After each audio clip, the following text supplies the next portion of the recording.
Il est difficile d'affirmer, sans l'avoir vécu, les comportements que nous aurions nous-mêmes adoptés en ces années noires. Et c'est ce qui fait tout l'honneur des résistants, des sages, qui, au péril de leur vie, n'acceptaient pas. Ils n'acceptaient pas le système mis en place par le régime de Vichy. Ils n'acceptaient pas de voir la France et ses valeurs battues et bafouées.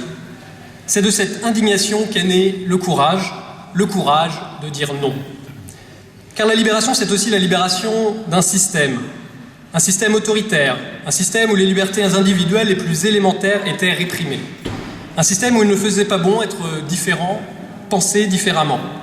Un système où la critique était malvenue et pouvait entraîner de graves conséquences sur soi et sur sa famille. Un système où, au nom de la victoire à tout prix, certains pensaient qu'il était possible de tout faire, en toute impunité, en dehors de toute morale, comme si l'humanité avait mis toute son intelligence ou sa beauté au service de ses instincts les plus vils, de sa bestialité. Heureusement que certains ne purent s'en satisfaire et qui, malgré la peur, prirent les armes.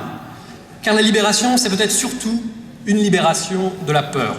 De la peur des bombardements, de la peur des rationnements limités, de la peur d'être dénoncé, de la peur d'être emprisonné ou déporté.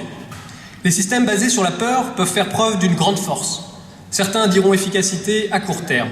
Mais ce que prouve la libération et la période de paix que nous avons connue jusqu'alors, c'est que les systèmes basés sur le dialogue et la liberté sont bien plus performants et plus durables que ceux reposant sur l'intimidation.